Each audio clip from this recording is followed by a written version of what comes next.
Fala pessoal, Wilson Tavares aqui de volta. Hoje a gente vai estudar um pouquinho de PAT aqui, ver algumas situações importantes para você levar para a prova e eu quero que você venha para a tela aqui comigo para a gente poder relembrar esse importante conteúdo, né?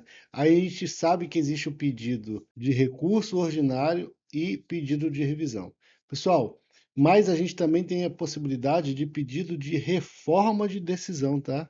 Então, cabe pedido de reforma de decisão contrária à Fazenda Municipal, proferida em recurso ordinário e, em resumo, em reexame necessário, que afastar a aplicação da legislação tributária por inconstitucionalidade ou ilegalidade, ou adotar interpretação de legislação tributária divergente da adotada pela jurisprudência firmada nos tribunais judiciários. Então, aqui, ó, a gente tem pedido de reforma de decisão contrária à Fazenda Municipal. Então, esse pedido de reforma deve ser formulado por representante fiscal no prazo de 15 dias, beleza?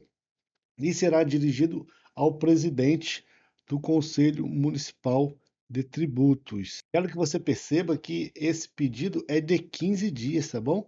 E é o presidente do conselho. Além disso, é quando a gente tem aquela situação que você tem uma grave interpretação errônea da lei. Então, por exemplo, às vezes o membro lá do conselho, ele calculou a decadência errada, sabe? Alguma coisa assim nesse sentido, às vezes acontece, pessoal. Às vezes ele colocou lá um Fá gerador de 2018, ele começou a contar a decadência em 2017 por um erro mesmo. Então, nesse caso, cabe o pedido de reforma de decisão. Tá bom?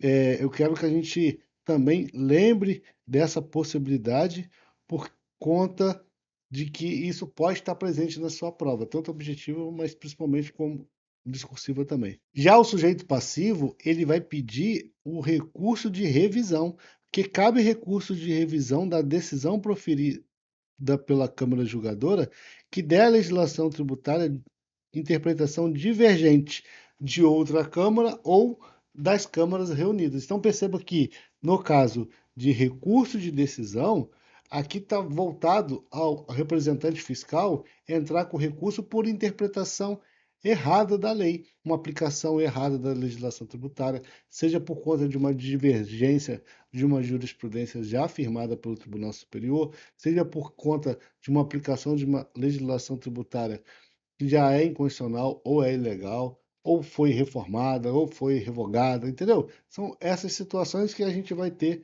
pedido de reforma de decisão. Já o pedido de recurso de revisão, pessoal, às vezes uma Câmara decidiu de um jeito, aí você cai em outra Câmara e perde, você ganha em uma e perde da outra.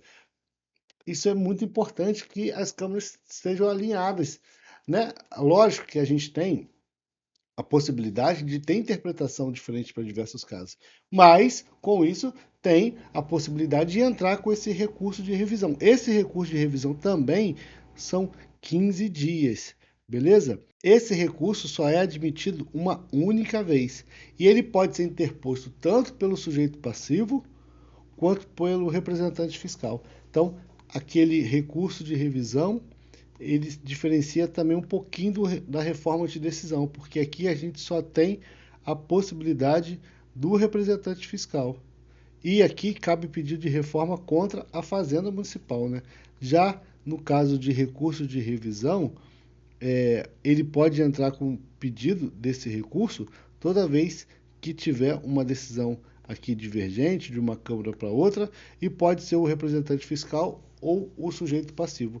E aqui também a gente tem 15 dias para poder entrar com esse recurso. Já o recurso ordinário é o recurso que ele está acontecendo por conta de uma decisão final que foi proferida lá na primeira instância.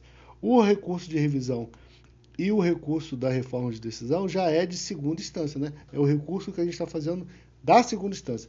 O recurso ordinário é o recurso de uma decisão que ocorreu lá em primeira instância. Aqui o prazo ainda é de 30 dias.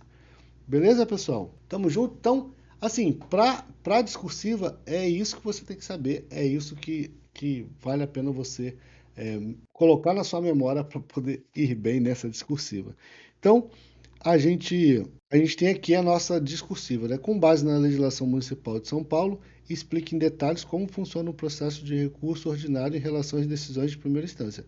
Destaque os prazos relevantes, os órgãos responsáveis pela análise, o alcance desses recursos de abrangência de primeira instância e como o secretário municipal pode influenciar o processo por meio de estabelecimento de um valor mínimo para o processamento de recurso ordinário. Porque a gente também tem a possibilidade, pessoal, de não ficar postergando decisões e ficar entrando, aceitando recurso. Então, por exemplo, se o contribuinte ganhou até um certo valor, o representante fiscal não precisa entrar com recurso em relação a uma decisão contrária à fazenda. Então, essas coisas são importantes dentro do contexto de processo administrativo tributário. Então, vamos mapear aqui.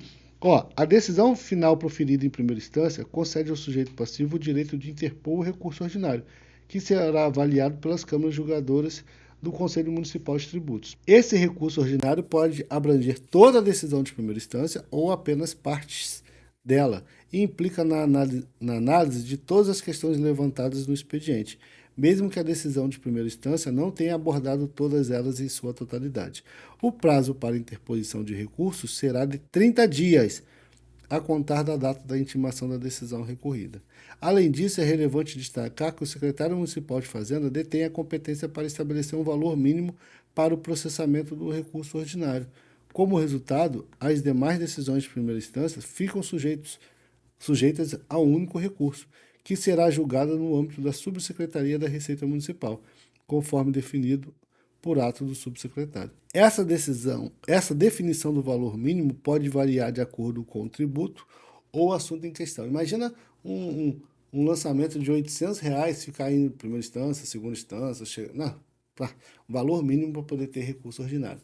Leve essa informação para a prova, guarde essa discursiva aqui com carinho, esses pontos importantes, que são os prazos, o alcance dessas decisões e como o secretário municipal pode influenciar o processo por meio do estabelecimento de um valor mínimo para o processamento de recurso ordinário.